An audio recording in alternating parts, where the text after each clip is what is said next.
Tonight's Bible study is on Psalm 39. Let's open in prayer. Father, we thank you for this opportunity to gather together in peace and in safety and to study your word together. And these are all graces from you that we ask that you help us to never take that for granted. We ask that you help us to never take your Holy Spirit for granted, who indwells each and every one of us who have put our faith and our trust in you for the forgiveness of our sins, and for our hope of the future and being made right with you and being with you in heaven forever. Help us take none of that for granted. Continue to give us a hunger for your word, Lord. Help it be an insatiable hunger that we just can never get enough. And help us to continue to grow in our knowledge of your word and in the knowledge of your will revealed in it. For in this way we can have a better idea of who you are and what it is you want from us, and we can be better ambassadors of Christ, in whose name we pray. Amen. Amen. Psalm 39. At the beginning of your handouts, most Bibles will have this little undertitle heading, What is the Measure of My Days? A psalm to the choir master, to Jedithon, a psalm of David. And right off the bat, before we even get to the psalm first verse, we have a question, which is, who is Jedithon? Who in the world is Jedithon? Is it anything? Is it a person? Is it a thing? What do you think? Any guesses, or did anybody spy ahead and look in their commentaries? And It's probably a designated worship director. oh, well, that would kind of make sense, wouldn't it? After all, Psalms are songs of worship and praise, right? And so if this is a psalm, it makes sense if it's a song. And we've seen this before, where at the beginning of a psalm there is a title or there is an undertitle that gives a little bit of context about what this is about, or what tempo or what type of song this is, sometimes modeled after others' popular songs so that they know what kind of beat or what kind of rhythm it's supposed to have, or overall tone. There's also other people mentioned in the Bible with the same name. You can look that up. There's temple music leaders in the time of David and Solomon that have this name.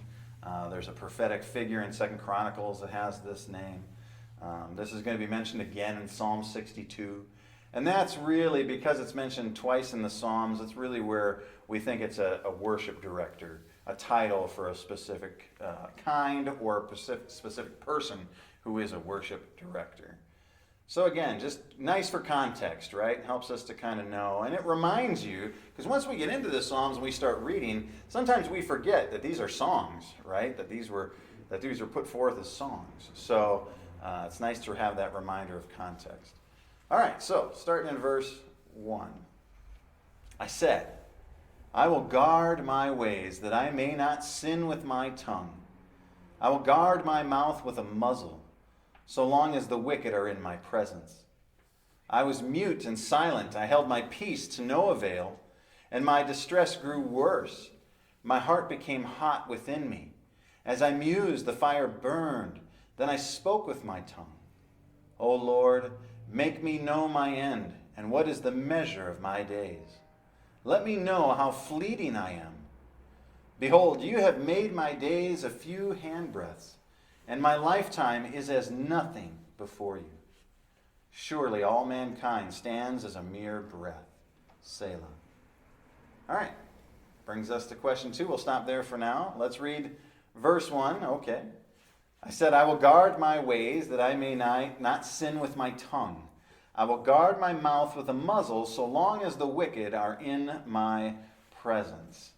So keeping in mind the context, in what ways is David concerned about sinning with his tongue, according to verse 1? If you need a little hint, if you read the entire verse 1, he says, I will guard my ways that I may not sin with my tongue, right? So he doesn't want to sin with his tongue. Why? How is he afraid of sinning with his tongue? The second part of verse 1 says, I will guard my mouth with a muzzle, comma, because why or when? Wicked. Because as long as he is in the what? Wicked. In the what? Not who. The what? Presence. Yeah, the presence of the who? Wicked. Wicked. He wants to remain silent. He doesn't want to complain about God's discipline towards the wicked or God's discipline towards himself. So this is what he means in that verse. I know that this is one of those verses that you read it and it's a little bit of word salad, right? I said, I will guard my ways that I may not sin with my tongue. I will guard my mouth with a muzzle so long as the wicked are in my presence. That's really the part that you highlight there. He's going to guard his tongue. He's going to watch what he says because he doesn't want to sin by saying something that he shouldn't when the wicked are in his presence. Make sense? So we can sin. Have you ever been aware of the fact that you can say something that's sinful when you're in the presence of the wicked, and you go into it saying, all right, I'm going to guard my tongue. I'm going to watch what I say. Because I don't want to say anything that sounds like I'm complaining about God and how I don't want to complain about God's discipline. I don't want to complain about his judgment on the wicked, and I don't want to complain about his discipline in my life. Because you remember last week's psalm, right? David was talking about his sin and all the pain and punishment and that God's hand pressed down upon him because of his sin.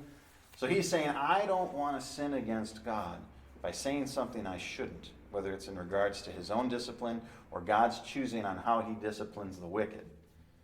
Make sense? Have you ever found yourself in that same situation? Yes. We all have, I would imagine. I mean, it was almost like a long time ago, it was almost like the expression, you can't be too close to the water without getting splashed. Mm-hmm. Like you are around that and you hear it and you might say something, nothing horrible, but just something you think, who said that? Mm-hmm. But I think the longer your belief, and it's almost like, I'm going to set the example. They know who I am and what I, try to stand for, and it's just easier, I think, the longer you. Mm-hmm.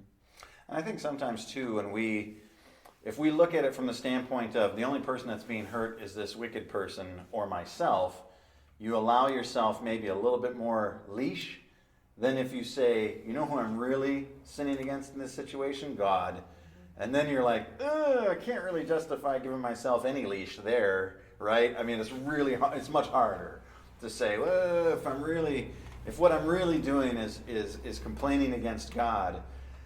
Right. Yeah. What happens if you're, it just out of my head. If there's a sin there and you remain silent. Mm-hmm. So in the context of if I'm condoning the sin? Well, I think it would be situational, right? So here we're taking what David said. We have to remember what he said in Psalm 38 as well as what's being said at the very beginning here of Psalm 39. That he's talking about the discipline of the Lord regarding sin.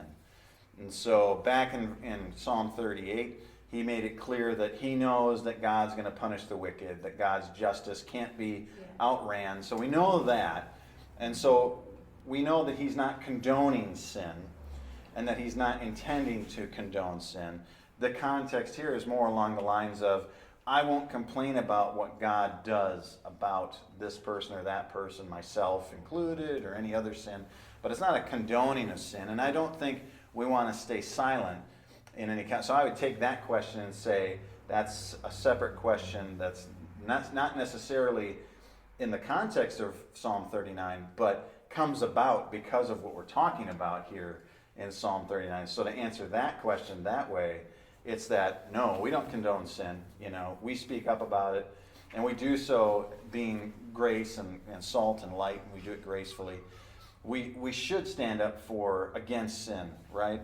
Or could it be that he doesn't want the unsaved to think that he's being, like, he's in distress, so he doesn't want the people to think it's, I don't know how to put it, like, he doesn't want to make them think, wow, I don't want any part of that. That's like when I get upset or stressed at work or something, and I should keep my cool, but we're human, so maybe it's part of that too. So here's the answer to that. Yes, you're right, but not in context of Psalm 39, right? Make sense? So like whenever we talk like this, we want to make sure that we're kind of keeping two separate windows in our brain open. Like on a computer, you have two different windows or two different tabs open. So one tab is context of the psalm that we're in, which is Psalm 39, which he's not talking about that in Psalm 39. But he is talking about how I'm not going to sin with my tongue. As long as I'm in the presence of the wicked, I don't want to say anything about what God is doing or not doing to them, or what God is doing to me, because I don't want to sin in what I say in that way. Now that's the one window, right, in context of Psalm 39. Now if we just open it up and say, we're not talking about any particular psalm, we're just talking biblically now, which means the whole Bible is open at this window, right? Then yeah, in that case, then both of you are right. Yes, sin should be confronted and never allowed or condoned. And yes, there are times where, like what you said, where he's trying to not put his foot in his mouth and not necessarily condemn them, but leave the door open for, David doesn't know what the gospel is at this point, but to that essential end, that he can give the gospel. Is that what you were trying to say? No, but that's okay. Well, no, go ahead, say it again. No, we're good. Well, you said, just say it again, We're please. good. Please. No, I'm asking Come you, on, Bob, just say it again.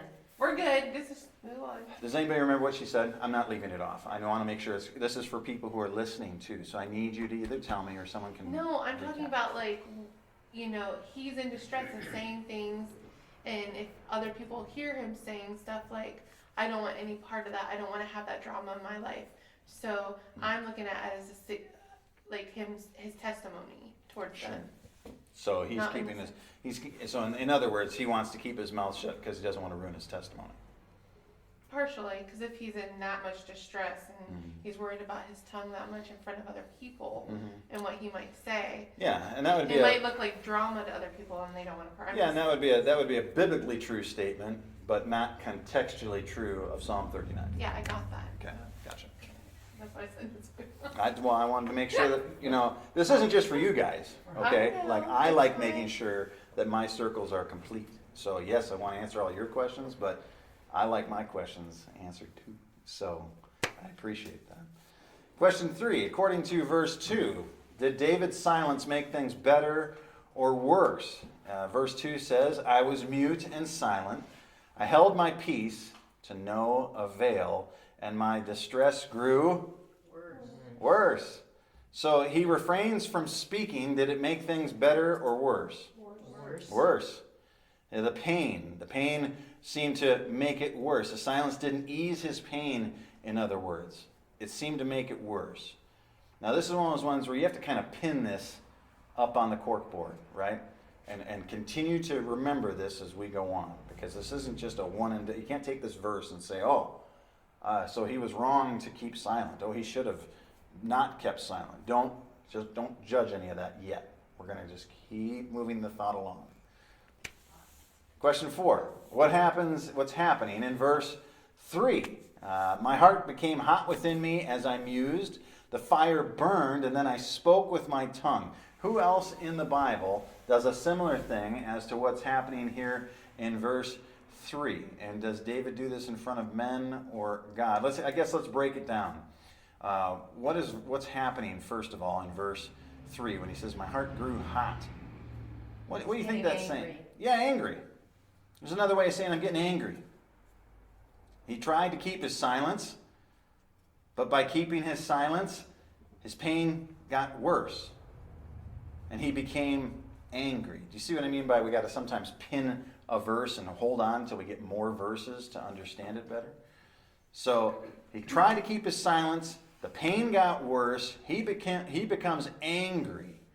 And finally, when he says, my heart became hot within me, I got angry. As I mused, the fire burned, and then I spoke with my tongue. So if he gets angry, and then finally he speaks with his tongue, he's probably speaking out of, or it's a four-letter word we like to use that starts with V and ends in ent. Vent. Yeah. Finally, he vents. He vents his frustrations. Can you think of anybody else in the Bible who did a similar thing, who had a bunch of stuff happen, and they kind of are keeping quiet about it, and they're kind of keeping it quiet about it, and then finally they let it go, and they vent all of their anger and frustrations. Can you think of anybody, Job, in the Bible who did? Yes. Yes. I was sitting here thinking Job, and I thought, I don't know if I'm right, but I just read that like a month ago, so. Mm-hmm. Yeah. Yeah. So, You know, David's not the only one, right? This is something that perhaps we all do. Keep that in mind as we continue on, okay? So we're kind of just building. Was he talking in front of men or God? Yeah, what's the answer? I think men. So he says, Well, actually both. 'cause so God when Job finally blew, and he finally goes, blah, right? And He was vents. talking to God. Right. So if we're saying who else does this? David. Ah. So he finally vents. My heart became hot within me. I got angry. I kept my silence. My pain increased instead of decreased. As I mused, the fire burned within me, and finally I spoke with my tongue. And then this is the other part that tells us that we're right, okay? So like when we do a Bible study, you want to keep in mind the context, but you also want to read carefully, and when somebody says something, you can look and see what comes in the following verses, helps to identify what's really happening. So when he says he finally lets loose his tongue, he finally speaks, in verse 4, he tells you who he's speaking to, right? So listen to this. Question 5 says, what's David really asking for in verse 4? So verse 4 says, what? Oh, Lord. So who's he talking to? God. Right. So is he talking to God or men? He's talking to God. And the reason we know he's talking to God, so to finish question 4, we know he's talking to God, just like Job did, because verse 4 reveals that when he says, oh Lord, that's how we know. So then we go to question 5 and we say, what's David really asking for in the 4th verse? And the 4th verse says, O Lord, make me know my end. And what is the measure of my days? Let me know how fleeting I am. What is he really asking for there? What do those statements really mean? When will he die? When will he die? What's another way of phrasing it? You're right. What are other ways of phrasing it? When will he be out of this and in heaven? We're dancing on the line of context. Okay. We're dancing on the line of context. At least at this point. At least at this point, right? When he says, oh Lord, let me know my end and what is the measure of my days. Let me know how fleeting I am. And so he hasn't mentioned heaven. He hasn't mentioned a desire for any of that yet. Now, could it be somewhere in the subtext or in the subconscious of what he's thinking? Perhaps. But that's why I say we're dancing on the context line, because they're like, well, it's not directly mentioned. Let's see if it's in any of the further verses as we go, right? So that's another thing to kind of, well, let's see about that. As we read the rest of the verses. But what is he, so when he says, let me know my end and what is the measure of my days, let me know how fleeting I am, let me know, not just when I'm going to die. There's so that's true. He is asking God that, but there is something that he's looking for. He's looking. Measures the length of his life, I heard another word. What was that? his future. Future. When I say the word, you will all go, oh, that's what he's looking for. Because that's kind of what the answer I'm trying to draw out is when David asks, hey, Lord, let me know my end and what is the measure of my days and let me know how fleeting I am. He's not specifically asking, God, tell me when I'm going to die. And he's not specifically asking, God, tell me how long I'm going to live. It's part of that, but what he's really asking God for is a awareness of the brevity of his life. He's looking for a perspective change. So, does that make sense? He says, oh Lord, make me know my end. What is the measure of my days? Let me know how fleeting I am. I'm going to go ahead and just read verse 5 too. Behold, you have made my days a few handbreadths, and my lifetime is as nothing before you. Surely all mankind stands as a mere breath. So he's not asking for, tell me when I'm going to die. He's not asking for, tell me how long I have to live. He's asking for a different perspective and an awareness of how short life is, how brief life is. Job says very similar things as well, talking about the brevity of life. So just to recap, okay, I'm going to start in verse 1. I'm going to read through verse 4, all right? I said, I will guard my ways that I may not sin with my tongue. I will guard my mouth with a muzzle so long as the wicked are in my presence. He doesn't want to sin against God. He's not worried about sinning against the wicked. He's worried about sinning against God. So he says, I shall guard my ways, I shall not sin with my tongue, I will guard my mouth with a muzzle as long as the wicked are in my presence. I was mute and silent, I did that. I held my peace, but it was to no avail. My distress grew worse. My heart became hot within me. So he's trying to do the right thing. He's trying to keep his mouth shut when the wicked are around him because he doesn't want to say something that will be sinful towards God. So he's trying to do the right thing. And it's to no avail. How frustrating is that? Trying to do the right thing and nothing's happening. It's to the wrong avail. Things got worse. Okay, so put yourself in David's shoes. Trying to do the right thing, God, by not saying anything so that I might not sin against you. But by doing so, my distress has grown worse, not better. And then in verse 3 he says, therefore, so my heart became hot within me. I got angry because of that. And as I thought about it, as I mused on it, the fire burned. I got madder and madder, angrier and angrier. Until finally, I spoke with my tongue. Okay? And when he finally speaks with his tongue, he's speaking to the Lord. And he realizes something when he says all this, and he says, "O Lord, make me know my end and what is the measure of my days. Let me know how fleeting I am." So even though he's angry, even though he doesn't understand all the stuff that's happening, when he finally speaks to the Lord, he realizes big picture. And he says, he knows that he's not thinking right. He knows that he's not feeling right, he's not thinking right, so he asks God for a change of perspective, which is why he humbly says, "Lord, make me know my end. Let me see how small and insignificant I am. Help me see how short my days are. Help me understand that you are God and I am not. Let me know how fleeting I am." That's what he's asking here.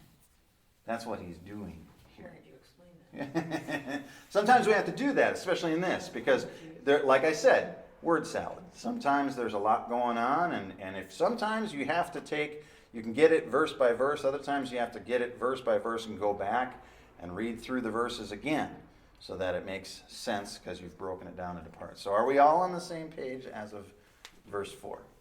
All right? Cool. All right. Yeah. There's only 3 of them, so. All right, question 6, and this we'll move on, and this will help too. What does David acknowledge in verse 5? He says, "Behold, you have made my days a few handbreadths, and my lifetime as nothing before you.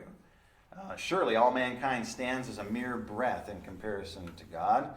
So what is David acknowledging in verse 5? He's acknowledging in a couple different ways the same thing.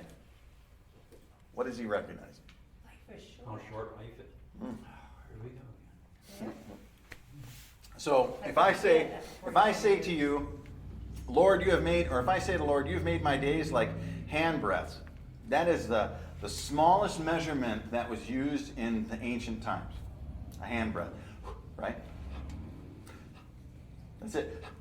The shortest measurement you can think of. So, in other words, that's what he's saying. There is, human life is limited. We're not all that. We're so insignificant because our life is like a handbreadth. Right? He says, "My lifetime is as nothing before you." There's nothing. When I measure myself against you, God, I am nothing. You are eternal and forever. You never had a beginning. You always have been, and you always will be. So when I compare myself to you, I am as nothing, is what he's saying. And then he says, "Surely all mankind stands as a mere breath." And that's his way of saying, surely this applies to every single man and woman and child who has ever lived. So knowing all that, the second part of question 6 asks, how does that shape our perspective and our thinking?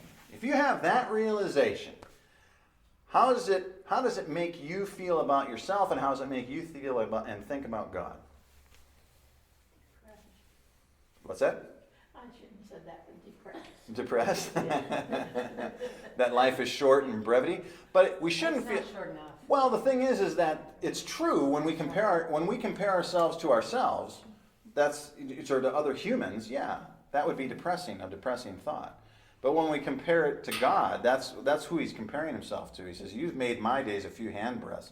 My lifetime is nothing before you. In other words, when I compare myself to you, God, I'm nothing like you. My lifespan is a handbreadth.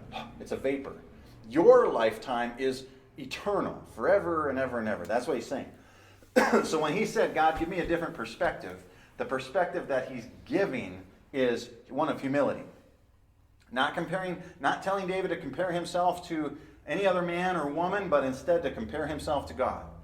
And when he does that, he recognizes my lifetime is as nothing before you. Surely all mankind stands as a mere breath.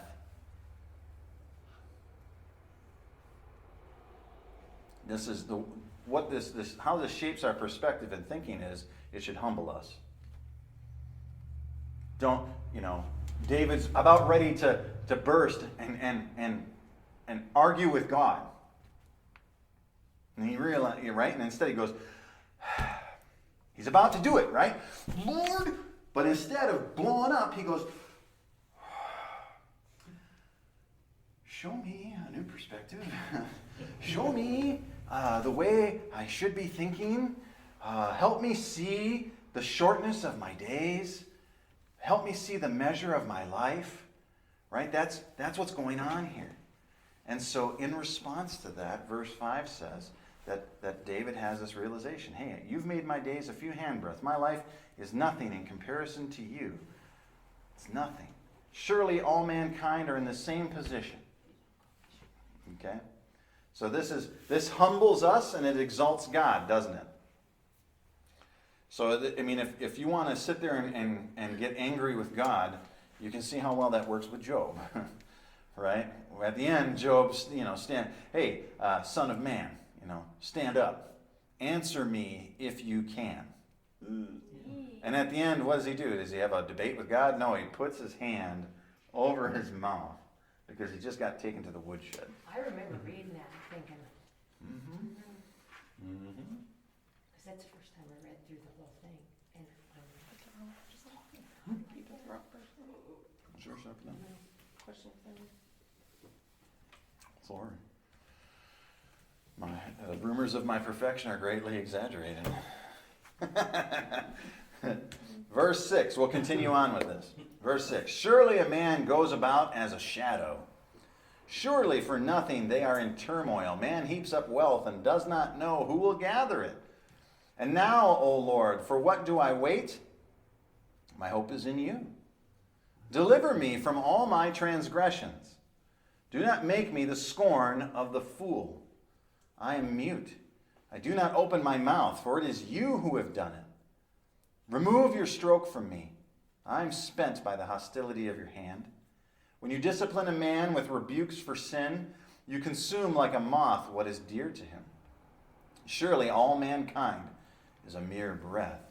Selah. What is being said in verse 6? Verse 6, I put the wrong verse on the handout, sorry. Verse 6 says, surely a man goes about as a shadow. Surely for nothing they are in turmoil. Man heaps up wealth and does not know who will gather. What does verse 6 mean? What's it mean that man walks about as a mere shadow? How long does a shadow last? not very long. Until the what comes out? Till the moon comes Until out. the moon comes out. Yeah. Till the sun goes down, right? Sometimes the moon is bright enough it can cast a shadow, but when the moon comes out or the sun goes down, so a shadow is it permanent? Does it last long? No.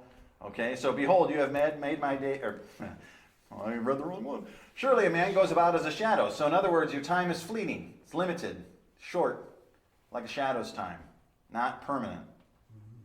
Surely for nothing they're in turmoil. Man heaps up wealth and does not know who will gather. What does that mean? So knowing that life is like a shadow, knowing that life is like a handbreadth, short, like a vapor, knowing that you live your life, you work, and you effort, but you do not know who will gather. What do you think that means? You don't know who will gather what? You live a life, your life is brief like a shadow. You die. What happens to the stuff that you gathered? You don't know who takes it. Who's going to get it? Yeah, which is what this is saying, right? I know who's gonna get ours. I do not know who will gather. You don't know who will gather. Maybe the people that you assumed it was going to get it don't get it for whatever reason. You don't know who will gather. So, given how brief life is, any gains that you have are left to others. This is what David is making the point of. Solomon makes the same point in Ecclesiastes, doesn't he? Ooh, I just gave away the answer to the second part of the question. Vanity, vanity, all is vanity, right? This is what Solomon comes to the conclusion of. A man works for his entire life and he doesn't get to keep what he has worked for. It's given to another who you can't control what they do with it. Vanity of vanities. The vanity of toil. Let me read to you Ecclesiastes 2. This is verses 18 through 26. I hated all my toil in which I did toil under the sun, seeing that I must leave it to a man who will come after me. And who knows whether he will be wise or a fool? Yet he will be master of all for which I toiled and used my wisdom under the sun. This also is vanity. So I turned about and gave my heart up to despair over all the toil of my labors under the sun. Because sometimes a person who has toiled with wisdom and knowledge and skill must leave everything to be enjoyed by someone who did not toil for it. And this is also vanity and a great evil. What has a man from all the toil and striving of heart with which he toils beneath the sun? For all his days are full of sorrow, and his work is a vexation. Even in the night his heart does not rest. This also is vanity. There is nothing better for a person than he should eat, drink, and find enjoyment in his toil. This also I saw is from the hand of God. For apart from God, who can eat or have enjoyment? For to the one who pleases God, God gives wisdom and knowledge and joy. But to the sinner, he has given the business of gathering and collecting, only to give to one who pleases God. This is also vanity and a striving after the wind. This is, you're going to make an uproar for nothing. You're going to complain for nothing.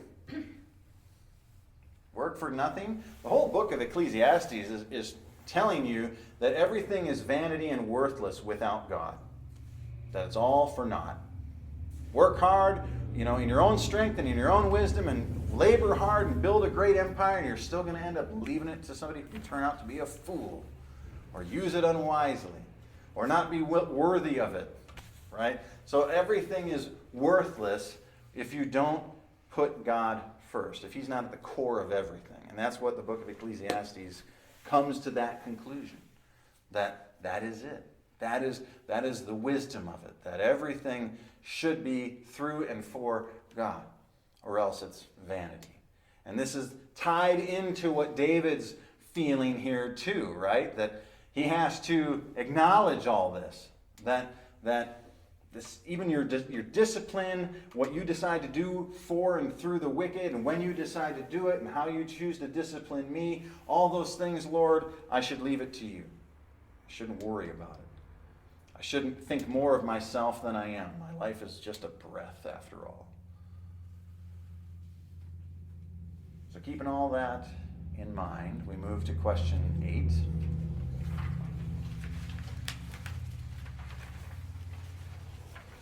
Question 8 asks, what is David asking and trusting in the Lord for in verses 7 and 8? Verses 7 and 8 say this. It says, and now, O Lord, for what do I wait? My hope is in you. Deliver me from all my transgressions, and do not make me the scorn of the fool. So what is David asking and trusting in the Lord for in verses 7 and 8? Where is he putting his hope according to verse 7? The Lord, yeah. In God. And now, Lord, for what do I wait? Well, he waits for his hope, and his hope is in the Lord, in God. So in the midst of all of his suffering, that's where he's putting his hope. That's where he's putting his trust. He's asking God to help, and that's where he's putting his trust and his hope. What about in verse 8? What is he asking and trusting the Lord for in verse 8? To deliver him from transgressions. Or what's another word for transgression? Sin. Sin. This ties back into Psalm 38, where he humbly acknowledged his sin. He's talking here saying, Lord, deliver me from my sin, from my transgression. He's also asking for something else. Don't make me The scorn of fool, Don't make the scorn of the fool. Who's the fool? the wicked, And why are they wicked? Because they don't believe believe, which means they don't trust in who? God. God. So there's a strong contrast there, even though the wicked aren't mentioned by name. He says, don't make me, so he says, my hope is in you, Lord. Deliver me from my sin so that I'm not exposed to the scorn of the fools who aren't trusting in you. See what he's saying there? So those who don't trust in the Lord are fools. Don't let me be put to scorn by people who don't trust in you by letting me down. Deliver me, my hope is in you. Deliver me from my sins and my transgressions, so that those who don't seek your deliverance can't laugh at me and put me to shame. Pretty good ask. Pretty good prayer. Why does he care? Why does he care? Yeah, like if he's right with God, Mhm. and he has hope in God, and he trusts that God will deliver him. All right, good question. So, because David is asking to not be put to the scorn of a fool, someone who's not trusting in God, do you think that means that he cares about what the fools think? Or do you think it means something else? It's another way of phrasing a different thought. And if it is another way of phrasing another thought, which it is, what is the thought? Why don't you tell us, Mike? I'm trying to draw it out. Well, maybe he's thinking he's being an example for them to follow. No. That's a good answer. Yes. And the reason we can say no is because that's not in the context, right? And so we're not looking. We try and stay within the context, and then if we need to, we can go outside of context and think biblically in all of biblical context for that. But he's not looking to set an example or anything like that. He's saying that don't set me to the scorn of the fool. And so if he's not worried about what the fool thinks of him, right, he's trying to say something different. So what he's trying to say is this. What does the fool think? David thinks that to be right with God, you have to put your trust in him, and that's where your hope belongs, and only he can deliver you from some sin and transgression, right? That's what David thinks. So what does the opposite of David think? What do the fools think? Well, tell me what they think. I just told you what David thinks. Do they agree with David? No. No. What do they think David is? Ridiculous. A fool. Yeah. Crazy. Are they seeking God for the forgiveness of their transgressions or their sin? No. No. Do they even believe in God? No. No. So David doesn't care what people who are fools think of him. He just doesn't want them to end up seeing what happens to him and say, ah, ha, ha, see, there is no God. Ah, so it's more about that. It's not about like, oh, I don't want them to think that I'm, crazy or foolish or stupid. It's more along the lines of he doesn't want them to look and see that God doesn't forgive and that David put his trust and hope in the wrong place. Which isn't, he's not worried about the affront to him. He's worried about the affront to God. Good answer. Well, thank you. This has been a little difficult one. Yes, it has. Yeah, this is a tougher one. It is. But I like when he says no. Well, why go? Yeah. Sometimes I want to make like a clear delineation. If there's any connection that I can take with what you're saying, any of you are saying, and bring it to what is in context, I will. But sometimes it's nice to kind of just cut and clean and have it nice and neat so that there's no confusion. So if I think something might confuse the context, I'll be more blunt like that. Just because it helps to make the point more clear. So he's talking about here, so why is David asking, what is David asking and trusting the Lord for in verses 7 and 8? Well, he's asking for God to help him in his suffering. He's telling God that his hope is in him. He's asking God to deliver him from his transgressions and his sins. And he wants God to do that so that the fool can't look and say, aha, your God is not God. Your God is not real. Your faith is unfounded.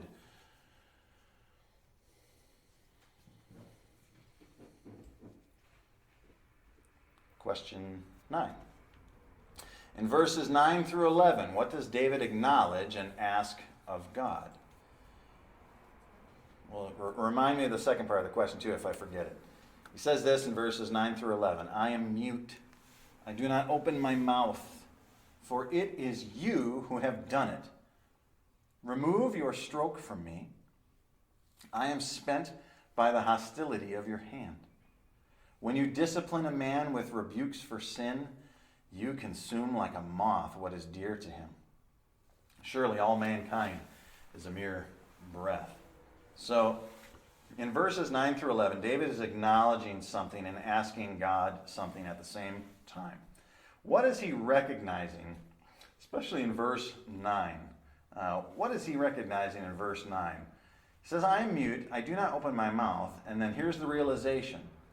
For it is you who have done it. So, David's recognizing something. What's he recognizing in the second part of verse 9? Is he saying God has kept him mute and from saying things he shouldn't? He's not saying that. He's saying, you're close, you're very close. He's saying that I'm going to do what Job did. I'm going to put my hand over my mouth, and I'm not going to say a thing to you, Lord, because it is you, Lord, who have done it. He's talking about his suffering, the disciplining that God has put him under, that this has come from him, from God.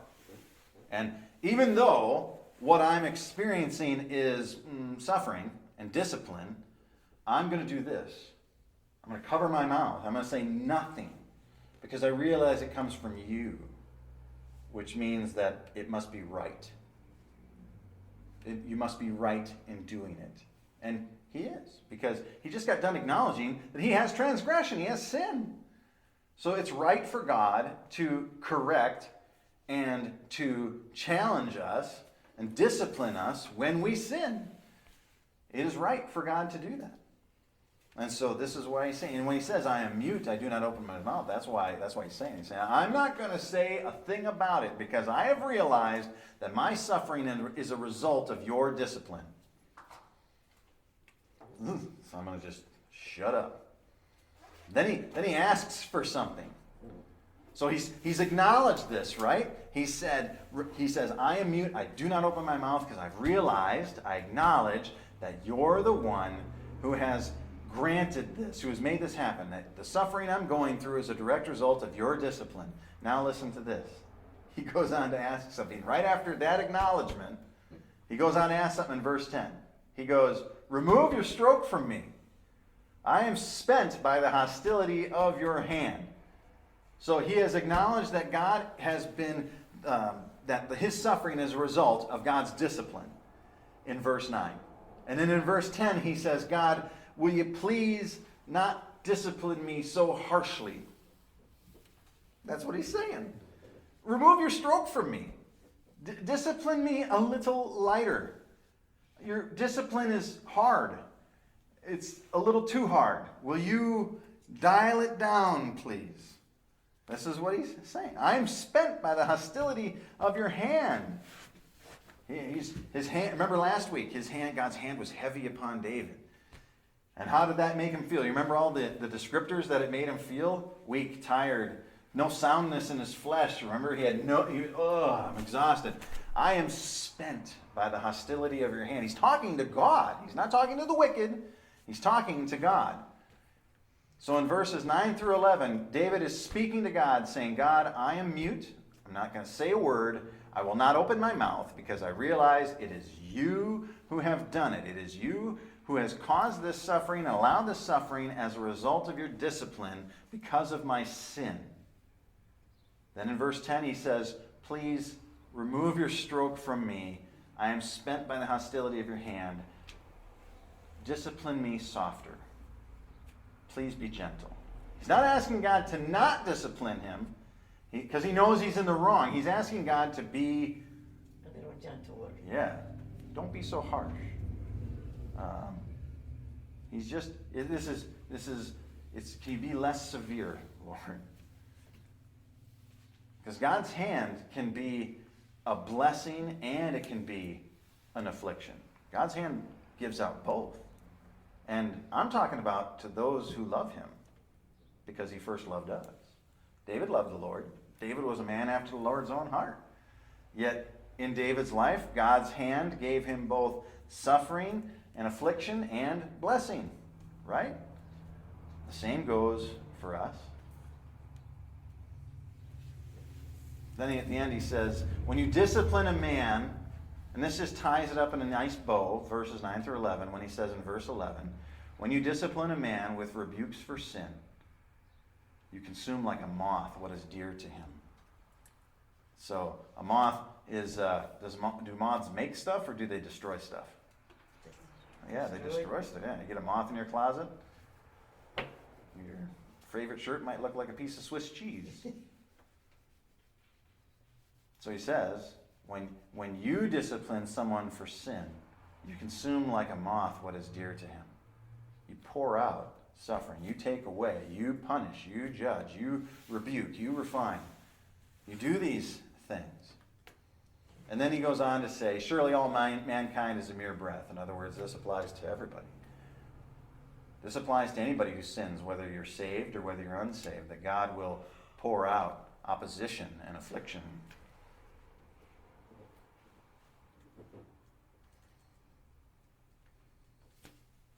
How are we doing so far? Good. We feeling better about this psalm now that we've kind of gotten through a little bit more of it, and we've gone bit by bit, but then we've gone back and kind of regurgitated it again, and kind of just helps it a little I think bit more. we should do it again next week. Yeah, this is one of those ones where you can kind of, yeah. On the way home, I'll be going. Now, what was that about? He'll say, well, what did he say? And I'll be going, well, let me see if I wrote it She'll down. be driving. Yeah, yeah. Well, we might have time to reread through it, like with, verse 1 through the end of all the verses before we go, and that might help too. That would help. Yep. Me anyway. I think that'll help everybody. There's no help for you, Bob. Verse 12, moving on. He says, hear my prayer, O Lord. So who's David speaking to? God. Hear my prayer, O Lord, and give ear to my cry. Hold not your peace at my tears. For I am a sojourner with you, a guest like all my fathers.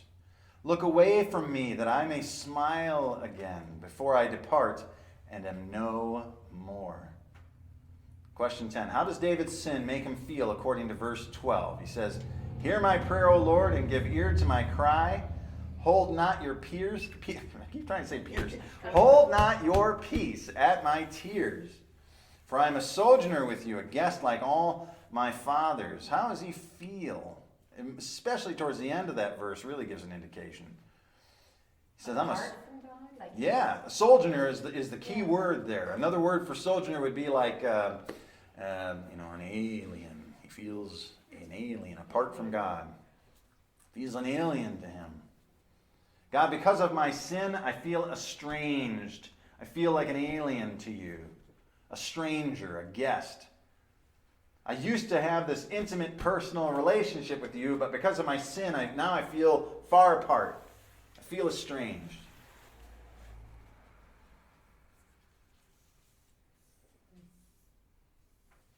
So that's how his sin makes him feel.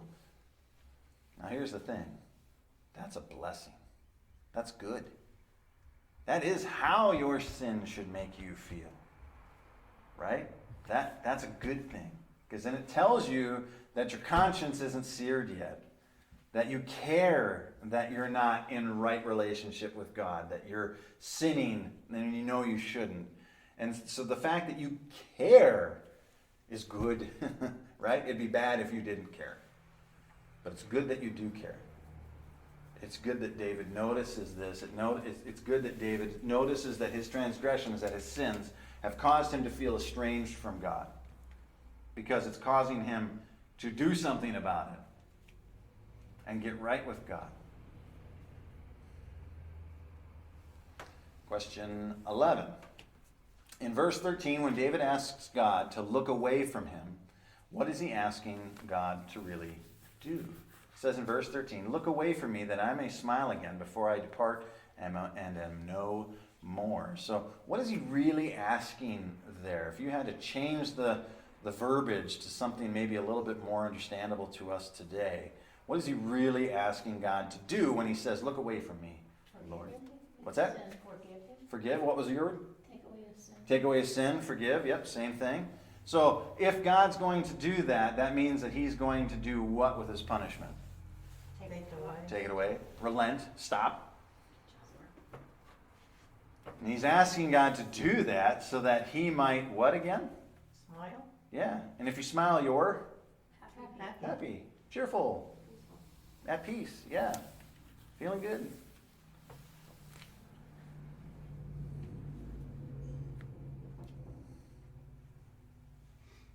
What is David looking to happen if God doesn't do this, according to verse 13? If God does not look away from him, if God does not forgive him, if God does not relent in his punishment of David for his sins, what does David expect what does David expect to happen if God does not do what he's asking? He will be no more. Yeah, I will depart and be no more. If you do not relent in your punishment of me, Lord, and forgive me, then I will be no more. I will die. It's too much. It's too much. I will not be able to survive it. And if God does do it, the last part of the question, what is David looking forward to happening? If God does do what he requests, well, then he will Smile again. smile again. Is that not the way it feels when you sin against God and then you fall on your knees, you come to him in repentance, you ask for him to forgive you, and he forgives you, and then that weight and that burden's lifted and you go, and you smile again. And this is after like holding on to that sin. Remember Psalm 38. You have to kind of read Psalm 39 with an eye to Psalm 38. Remembering how he described how awful he felt when he was in his sin and he was staying silent about it. He wasn't admitting his sin, he wasn't seeking forgiveness, and it made him feel awful. Just awful. Which is what it should do. That's what sin does do to believers. So, before I ask if there's any questions, I'm going to reread Psalm 39 again. Just the verses. And I may or may not add some commentary as we go through it. Verse 1. I said, David speaking, I will guard my ways that I may not sin with my tongue against God. I will guard my mouth with a muzzle as long as the wicked are in my presence. Because they are in his presence, he's tempted to say things that he knows are sinful against God. I was mute. I was silent. I did what I said. I held my peace, but to no avail. And in spite of holding my tongue, my distress grew worse. My heart became hot within me. I got angry because of this. And the more I thought about it as I mused, the fire within me burned. I got more and more angry. And then I did speak with my tongue. And when I did speak with my tongue, I spoke to the Lord, and I said this. I said, O Lord, make me know my end, and what is the measure of my days. Let me know how fleeting I am. Behold, you have made my days a few handbreadths, and my lifetime is as nothing before you. I don't compare to you, Lord. Don't let me get too big for my britches. Don't let me think that I am right in my thinking and that I have any right to be angry with you at all, is what he's thinking. And surely all mankind stands as a mere breath. In other words, surely everyone is in the same boat. No one is great enough to question you or your ways, O Lord. No one has the right to be angry with your decisions, O Lord. Because what are we compared to you? That's what he's saying there. Verse 6, surely a man goes about as a shadow. Surely our lives are brief, just like a shadow does not last, neither do our lives. Surely for nothing they are in turmoil. Man heaps up wealth and does not know who will gather. And now, O Lord, for what do I wait?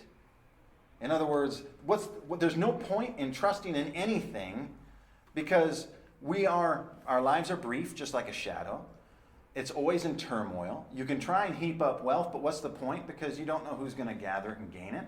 So trying to live for yourself and live for the world and live for this life is useless because it's fleeting, it's brief, and anything you try and gather is going to be useless because it just goes to another person anyway. Instead, where will I hope? What will I wait for? My hope is in you. See the contrast? Instead of trusting in myself or trusting in my own life, which is brief like a shadow, or trusting in my wealth or in anything else that I can gather for myself, what's the point of doing it? Because that stuff doesn't stay with me anyway. Instead, O Lord, I will put my hope in you. Deliver me from all my transgressions or sins. Save me from the discipline from them as well. Do not make me the scorn of the fool. Don't let the fool don't not forgive me. Don't not save me, because then the fool will look like they're right to not trust in you. I am mute. I do not open my mouth in your presence, for it is you who have done all these things to me. It's you who have disciplined me for my transgressions. It is you who have done it. Please remove your stroke from me. Please discipline me less. I am spent by the hostility of your hand. I feel the burden. I've acknowledged that my sin is sinful and that you're right to be angry with me, but can you not punish me quite so harshly? I'm spent by the hostility of your hand. When you discipline a man with rebukes for sin, it's rough because it consumes like a moth whatever is dear to him. Surely all mankind is in the same situation because we are all mere breath. Then, verse 12, hear my prayer, O Lord. Give ear to my cry. Hold not your peer. Why do I want to say that? 3 times. Why? Hear my prayer, O Lord, and give ear to my cry.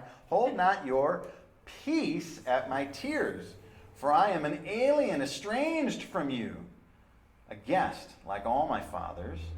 Look away from me, that I may smile again before I depart and am no more. Here, I feel like all my sin has made me feel like I'm estranged from you. I feel distant from you compared to how I used to feel, so intimate and close and personally close with my relationship with you, but my sin has busted that. Please hear my prayer. Give ear to my cry. Please don't withhold your peace while I'm crying. Instead, give it.